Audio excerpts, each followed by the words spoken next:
All right. There he is. How you feeling, my man? You feeling good?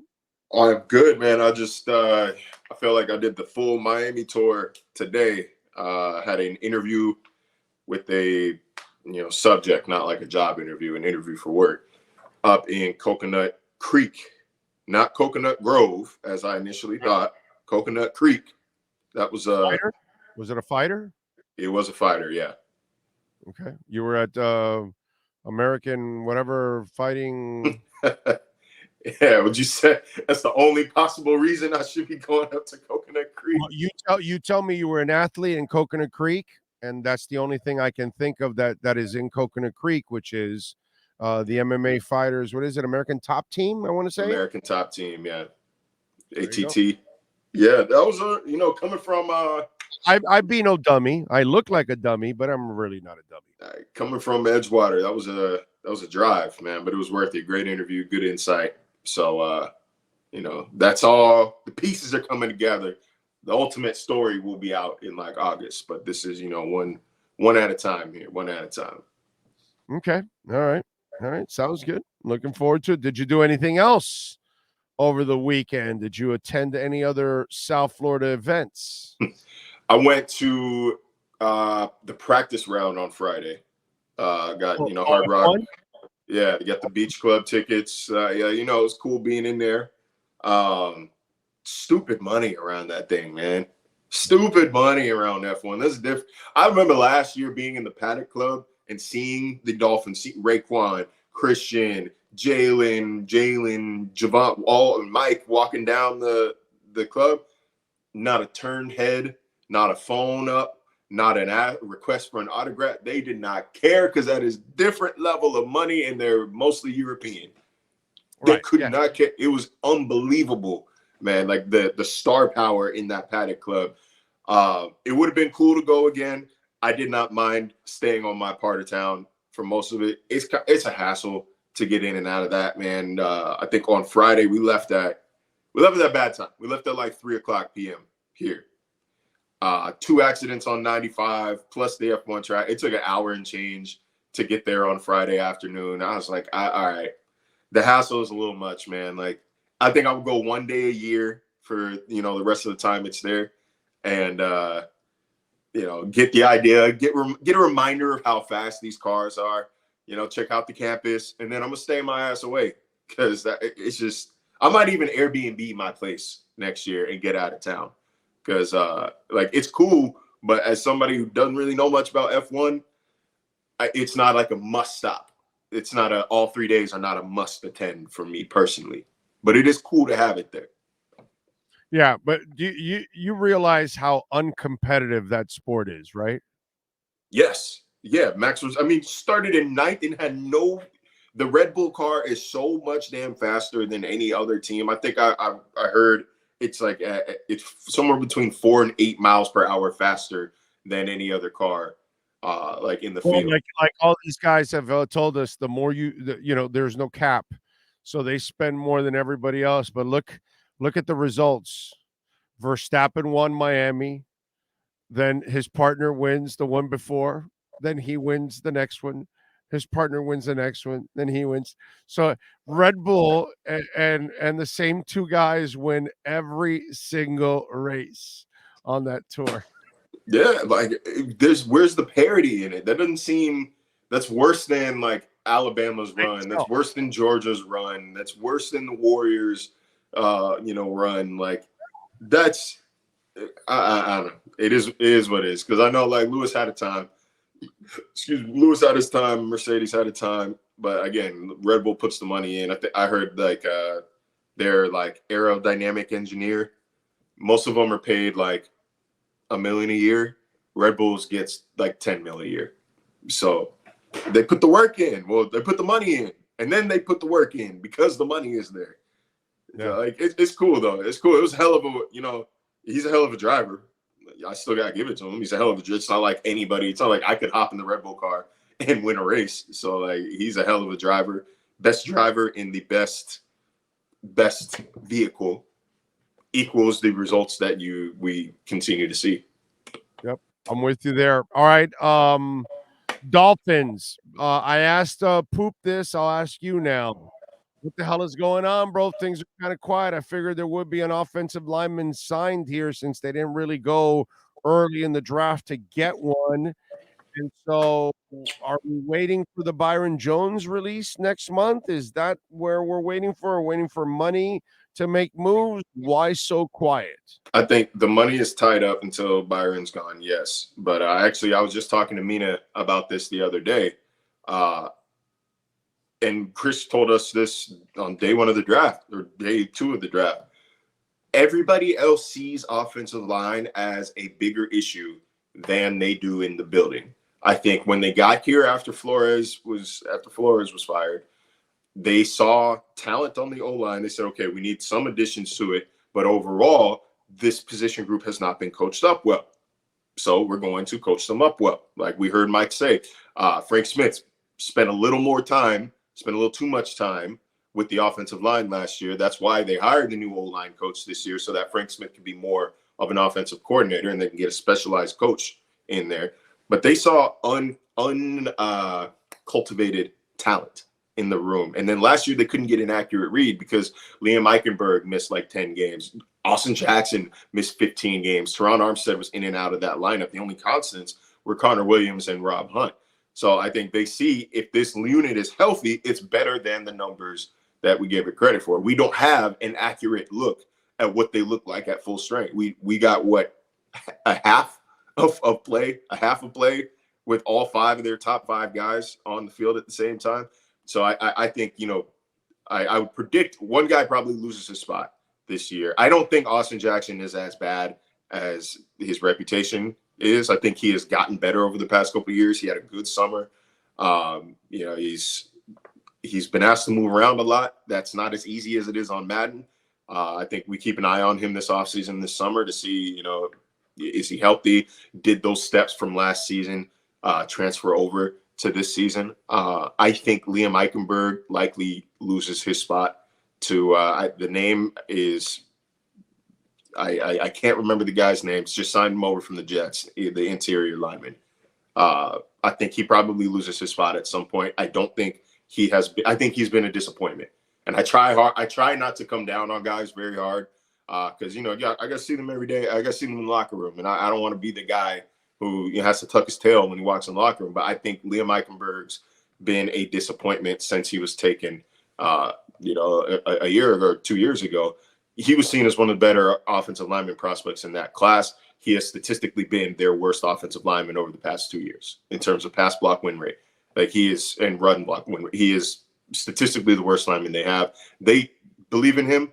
They said he was playing his best football when he got hurt last year. I think it was a low bar to clear. So I wouldn't be surprised if the top five in week one is different. If everybody's healthy, I wouldn't be surprised if top five in week one is different than top five in week 18. But again, I've been saying this for 2 years now, or a year now. The big splashy moves, you got Armstead. You made a little bit of a more splash with Connor Williams, but beyond that, they're not in the market to make major moves like that. They kicked the tires on Taylor Lewan, but we've established Chris Greer will do his homework. He's going to reach out to any player that might be available. Any player. I wouldn't be surprised if they kicked the tires on Lamar Jackson earlier this year. I'm not saying that they did, but I wouldn't be surprised just because that's his MO. Like there's no limit to, who he's going to reach out on and who he's not. He's probably not going to do 90% of these deals, but he'll probably reach out just to get an idea. Like, okay, what's the market? What are you interested in? What do you want to do? But what names are even available at this point? No, well, I'm like expecting. I'm expecting them to sign Cameron Fleming. That's what I'm expecting, because Taylor Lewan only plays left tackle, doesn't play right tackle. I don't think he even has interest in playing right tackle. Brandon Shell plays right tackle, cannot excel at left tackle. Cameron Fleming plays both left and right, can swing. So either he can beat out Austin Jackson or he can fill in for Teron Armstead if there's an injury, whereas Taylor Lewan can only fill in for Teron Armstead, and Brandon Shaw can either only start or fill in for Austin Jackson at right tackle. He can't play left tackle. So I think they're going to sign they're going to sign a flex guy, and I think Cameron is that guy. That's my logic behind it. I don't know what you need the swing. You need that swing tackle. Although it wouldn't be the worst idea in the world to have a high-end left tackle to back up Teron Armstead, because history has kind of shown us over the past several years, he's probably not going to give you 17 games. When the games that he's in, he's going to be the best lineman on the field. There's no question about that. Yeah, but Taylor Lewan has not proven that he'll be available either for you. That's the problem. Just like Eric Fisher last year, you brought him on, and he's been a sack of injuries in the back end of his career. And guess what happened? He got injured without even playing. I think Taylor Lewan, obviously it depends on the price point. If he wants to get paid like a starter, obviously that's not going to happen here because he's not going to be a starter. I think that his issues, his poor play, has correlated directly with his health and his injury history. I think if he's relied on to be a high-level backup, that I think he'd probably be able to do that. But he's a bigger name than I think talent at this point. I just don't know if that's where he sees it or that's how his camp sees it. I think he's not so far removed from high caliber play that he won't get a deal somewhere. Somebody is going to offer him a job as a starter somewhere in the league. I am sure of it. So it's not going to be in Miami unless he wants to play right tackle. And even then, are we so sure that Taylor Lewan can play right tackle? No, I think Fleming would be a good option. Again, you need that swing tackle. I thought Brandon Shell was an excellent option at right tackle. Kendall Lamb held his own there at the end of the season. They still have Keon Smith. They have some options there, but I think they believe in their top five if that top five can remain healthy. They just, again, didn't get an accurate enough read of these guys last season. There used to be a cassette commercial from Memorex, and the guy used to be sitting on the couch, and he'd crank up the music, right? And then you'd have to figure out, was it real or is it Memorex, right? Is it really a orchestra playing, or is he listening to a cassette deck? And Memorex, right? I don't know. Are you aware of that commercial at all, real or Memorex? Nah. No, okay. I'm not. Okay. So one day, if you ever get the chance we would get tagged, wouldn't we, Sean, if we ran that commercial right now on YouTube for sure. Okay, just go on YouTube when you get a chance after this segment. It'll take you 30 seconds because it's a 30-second commercial. Just go real or Memorex commercial, and you'll see what I'm talking about. So when it comes to Dalvin Cook, what is real and what is Memorex? What is bullshit? Because I think most of this is all bullshit. I don't think the Dolphins are interested unless it's really low-hanging fruit, like, oh, you got cut? Great. We'll give you $3.5 million. You can play here if you want. Oh, you want 10, 7? Nah, we're not interested. Have a great life, Dalvin. But I don't believe they were ever trading for him before the draft, during the draft, after the draft. I don't believe they would give up anything of value for him. Could they give up a 7th rounder and tell him to renegotiate down to $3.5 million? Yeah, I could see something like that. That's what I think is real. The rest of it, I think, is freaking Memorex. So what is real? What is Memorex? Or is this a bunch of media members just looking to get freaking clicks? I think that Cook's camp has been pushing him to Miami pretty hard. I think they've pretty clearly been pushing him very hard. I'm not going to say that a trade was never, ever going to happen because Miami kicked tires on DeAndre Swift when Detroit made him available. Right, but for nothing. Cheaper price point. Right, a 7th rounder. Here you go to get him off your. But right. Yeah, they're not trading for Dalvin Cook. It's not happening. They just spent a 4th round pick on a running back here. That's not, or a 3rd round pick. Excuse me. It's not insignificant capital for Chris Greer. It's not insignificant. I think the money they gave Raheem Mostert and Jeff Wilson is not so much that they wouldn't add another back before drafting Devin Achane. Now I really don't see it. He could get a training camp invite, but I don't think he's getting a guaranteed role. I think if he's cut, he's kind of want somewhere with a guaranteed role. He's still a productive back, but I don't think that it's going to happen in Miami. It would be kind of a surprise. You can have too many cooks in the kitchen. I think there's such thing, no pun intended, but like there's such thing as too many running backs, man. Like you already are only getting the ball X amount of times. You're gonna tell me you have 5 guys in that room or 4 guys in that room? Dare I say one thing that nobody really even thinks of? It's a possibility. Probably won't happen, but it's a possibility, and it'll ruin everything. After all these people that have talked about Dalvin, what happens if it's another Chase Edmonds situation? Chase is a good player, but just somehow or another could not find his groove in this offense. What happens if Dalvin comes here and somehow or another doesn't find the same groove in this offense because it's a different offense and it requires you to make the cuts at a different point or time? I know Dalvin is supremely talented, but I'm just saying. I don't think it's as much of a hand in glove fit. Right. That's just what I'm saying. But the 2 running backs you do have are hand in glove. So why am I going to F and mess with 2 guys that got me 4.5 yards a carry? The coach himself admitted I didn't use him enough. And now you added a young guy that obviously your head coach is freaking in love with his ass. So why even are you going to attempt to bring in a 4th chef in the kitchen to cook, which is a great point on your part? Which now now you've got to try to make people happy now.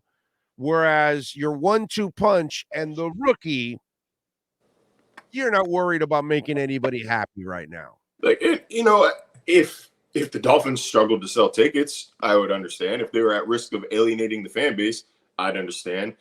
Fan support has arguably never been higher. At least not this turn of the century. Fan support has arguably never been higher. Optimism has arguably never been higher since Dan Marino was lining up. Like, they don't need to make moves just because it's a good PR stunt. Just because, oh man, I bring the guy back home. I don't see it happening. Like I said, it could be a training camp invite, but he's not gonna get a guaranteed deal here. He's not gonna get a guaranteed deal here. I don't see. I think the role they would use him in is similar to what they would use Jeff Wilson in, and Jeff Wilson is a hell of a lot cheaper. He's going to be just about as damn productive. Like, it's not. He fits perfectly. Yeah, I don't see it happen again. Before the A-Chain pick, maybe we could talk. I would personally think that. I personally think it's done. Plus, I mean, he still hasn't been cut yet. OTAs are coming up, right? Man. Like, he hasn't been cut yet. Like, are we positive that Minnesota wants to move on from him? Well, no, they didn't draft the other back that everybody talked. Oh, well, they're going to draft a back. Well, they didn't. So if you trade him, you're going to leave Madison alone? No, you're not going to do it. So it tells me you're hanging on to him for 1 more year. That's all. Again, I think, it was it's a fun story. It's a fun story. On Madden, I'm sure that team is sick. But you're learning, right? The Miami guy gets like forced down your throat an extra 1,000 times. If it's another name that has no Miami ties, it comes and goes. But brother, if it's somebody with Miami ties, Jesus Christ, half of our fan base wants to they want to acquire every single guy that has Miami ties. Every single guy, dude. I mean, I when you look at the talent pool of Broward and Dade County guys, like, that's I don't blame them. Like, you can build a pretty damn good football team from Miami area players. But yeah, no, I think they're again, the moves that we'll see here on out, I think maybe a little tinker here or there, maybe an injury replacement, like a veteran injury replacement here or there. It's not gonna be any big splashes. This roster is set. This roster is good. This roster is good if healthy. I went on the radio in Buffalo, I think last week, got asked the question. It was like, have the Dolphins done enough to contend with the Bills?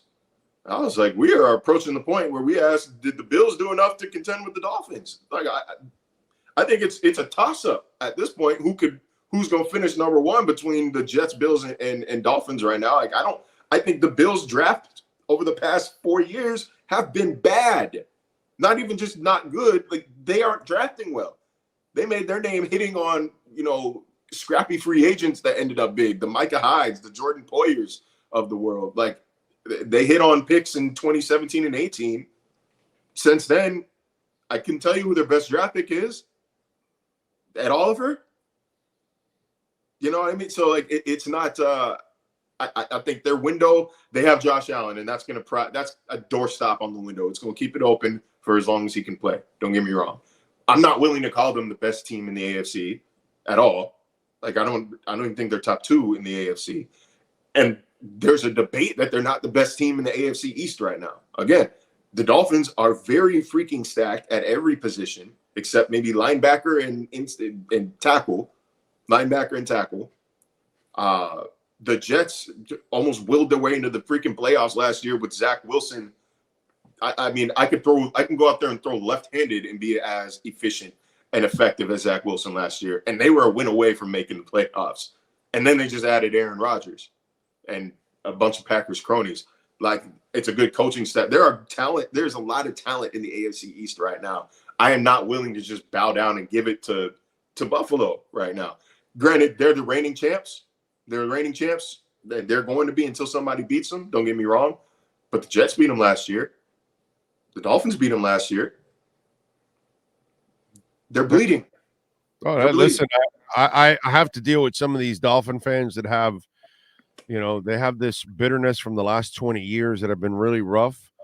And listen, I'm the first guy. I've been ripping the Dolphins for 20 years that they weren't that good. But I'm a big Greer guy. I believe that this is one of the best front offices in the NFL. I told people 3 years ago that these 3 guys will prove to be one of the best front offices. And I think as time has gone on, the team has gotten better and better, and they're there. And so I've got to deal with the bitterness, and then I've got to deal with the idiots that hang on to this 2020 draft stuff. And it's like, he still missed on Noah. And I'm like, oh, bro, he missed on Noah, but guess what? He ended up finding Kohu, and he ended up finding Needham, and even Trill was showing you something. And then he drafted X and Minka, and he drafted Holland, and he drafted Jones. You want to hang on to one bad corner pick? Great, but there were a whole bunch of other selections that were really good that kind of made up for that. You know what I mean? Oh, I get it. Austin Jackson hasn't proven. I get it. Jury's still out on the guy. He's been a disappointment. All right, fine. But you got a franchise quarterback out of it. You got Raekwon Davis. You got Brandon Jones. And you got Rob Hunt in that same draft. So you got your franchise quarterback and 3 core players. You did all right, bro. Get off of that. There's this negativity, right? And then I go to him, and I left it at this. And I asked Poupart this. I can't really ask you this because you don't have the age and the perspective on it. No offense. But I said, isn't this the best QB since Marino? Yeah. Isn't this the best head coach and offensive mind you've had since Shula? Yeah. This is the best all-around team, Marcel, in the last 28 years, bro. Oh, we lost him now. Let's see if we get him back here. I think we got a call. There he is. So it's all good. And then this is the best all-around team they've had in the last 28 years, Marcel. I'm going back and looking at this. And then this is the best front office you've had in the last 35 years. Yeah, I'm including the back end of Shula's run because the back end of Shula's run were the first few years of the salary cap. And I hate to say it, have you watched your grandfather try to work a smartphone? It doesn't work, right? Well, the old man struggled with the cap and the way things were. When Jimmy took over, Jimmy did 2 things. He built a hell of a defense with Sam, Pat, Zach, Jason Taylor. Okay, he built a hell of a defense. And he also cleaned up the cap mess that Shula left. Because Shula left a miserable – put it this way, at one point in one season, 2 years before Jimmy got on, he had 19 former first round picks on the team. A lot that he drafted, but a whole bunch that he went and signed in free agency. Guys that had failed other places but brought him here and all that, and there was money all over the place. And so he created a really bad cap situation, so it was new to him. This is the best office you've had in 35 years. So this is the funny part, that if anybody complains about the Dolphins or Chris Greer and company, you don't realize how good it is right now. It's that much better than a lot of the shit that's gone on for over a quarter century around here, bro. Hey, look, there's a reason why. Look, I've always said you don't build a team through free agency. You build a team through the draft, right? So, like, when I think on the outside, when people see the Dolphins trading for Ramsey, trading for Tyreek, signing Teron Armstead, like they make these big splashy additions, I think they're saying like, well, they're buying the team. No. They're able to do that because their foundation is strong. Tua, Waddle, Phillips, Holland, Howard, Wilkins, Sealer. These are homegrown guys. Hunt. These are homegrown guys that have helped the foundation of this roster stay solid, so that you can afford to splurge here and there. Like, you can afford to splurge. You could send a first rounder for Tyreek. You could sign Teron to $70 million. You could trade for Jalen Ramsey. Like, you could add these splashy additions because you've taken care of business, beforehand. So I know. Like, we talked about the 2020 draft at all. I think 8 out of 10 GMs get fired if they miss on at least 2 of 3 first round picks. I think, like, oh no, if you hit on your franchise QB, you the whole draft it doesn't matter. Yeah, you don't without need Tua's season, Hunt Jackson or who's the other guy, Hunt Jackson or Raekwon. You don't need to find those. If you hit on Tua, that's really all, because nobody hits on franchise quarterbacks. Those are very few teams do that. Hell, Miami hasn't done that since Marino, bro. No, I think Tua's 2022 season made it so if Tua didn't, if he was bad last season, bad last season, right, then people are going to say you missed on all 3 picks. You missed on all 3 picks. I think at this point, even going into 2022, I have said you missed on all 3 picks, and it doesn't really matter if Tua's good or not, because look at what Justin Herbert is. I think there's at least a conversation now, especially within this offense, like to the most, and I say there's at least a conversation to the most skeptical critic of that Dolphins pick, of the Tua pick, that look, especially when in this system, when he has support, Tua's as good of a passer as anybody in the league. We saw it last year. Of course. All right, what do you got going on ESPN this week so we can check you out? I think you previewed a little bit of it. Go ahead. Yeah, we are. We're getting ready for rookie camp. I was mistaken. I think a week or so ago, we only get like the first 20 minutes of rookie camp. We don't get to watch the whole thing. When I was in Carolina, when I was in Buffalo, we got to watch the whole thing. It's not the case. It's not the case here. Every team is different. Yeah, I'm not going to go now. If all we're going to do is see the stretching, I'm out of there, bro. I'm not. Yeah, I think it's whatever. It's whatever. Whatever. We get OTAs on the 23rd, and we'll get to see more of those. I think we get the full practice on, or something like that.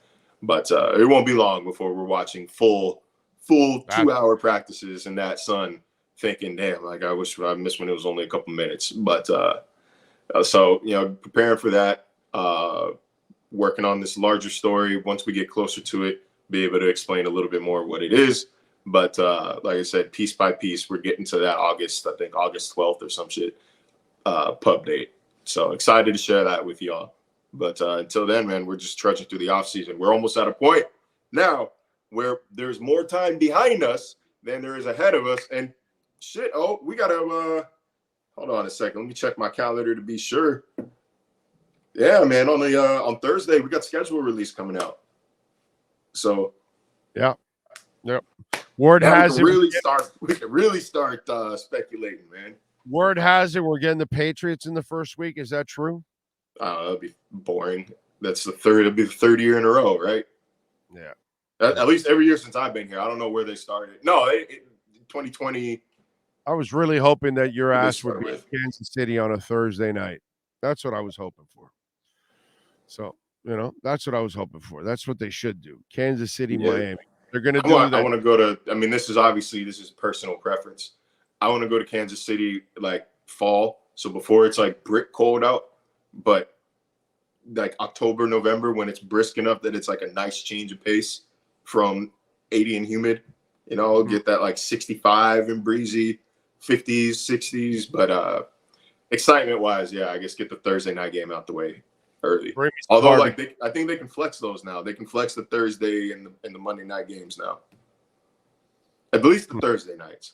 Yeah, the Thursday night for sure. All right, follow him on Twitter, Marcel_LJ. Marcel, as always, thank you, my friend. We will catch up later in the week. Yes, sir. Thank you. All right, Marcel, Louis-Jacques, call my friends, Welt and Rheaume. Do not deal with those insurance companies. Let Welt and Rheaume crush them.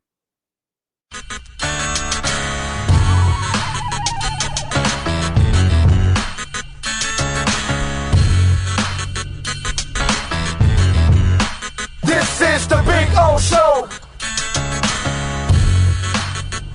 This is the Big O Show.